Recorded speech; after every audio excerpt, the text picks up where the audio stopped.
এই rules of game change না করে আমরা আবার একটা নির্বাচনের দিকে যাব, এটা অসম্ভব। আমাদেরকে বলা হয় আমরা নির্বাচন পিছাইতে চাই, আর এই নির্বাচন টাইমলাইন নিয়ে তো আমার সমস্যা নাই। আমার নির্বাচন নভেম্বরে হোক, ডিসেম্বরে হোক, জানুয়ারি হতে হোক, এটা আর কিচ্ছু আসে যায় না। কিন্তু নির্বাচন এই রুলস অফ গেম চেঞ্জ করে নির্বাচন হতে হবে। নির্বাচন যত দ্রুত সম্ভব তত দ্রুত আমার কিচ্ছু আসে যায় না, কিন্তু অবশ্যই সেটা গণপরিষদ নির্বাচন হতে হবে।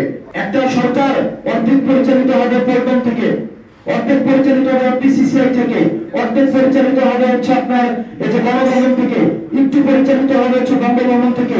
এই ধরনের রাষ্ট্র ব্যবস্থা চাই না। আগের যে রাষ্ট্র ব্যবস্থা এটা ফাংশন করে নাই, এটা ফেল করছে, যার কারণে ৫ই আগস্ট আসছে। আমি মূর্খ মানুষ, কিচ্ছু বুঝি না। এটা একটু সিম্পল হিসাব।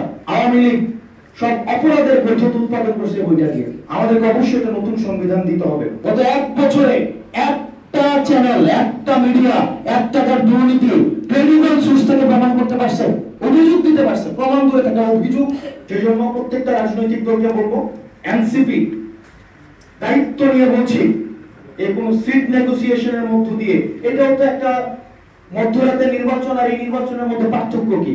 যেখানে জনগণের সামনে কোনো অপশন নাই। আমরা কি এই নির্বাচন চাই না? জনগণের সামনে অপশন থাকতে হবে। জনগণ, আমরা একটা নতুন সিস্টেম তৈরি হবে যেখানে জনগণের সামনে অপশন থাকবে। তার যদি পছন্দ হয় আমাকে ভোট দিবে, না হয় ভোটের মাধ্যমে দিয়ে রায় দিবে যে আমি সে আমাকে খারিজ করে দিয়েছে।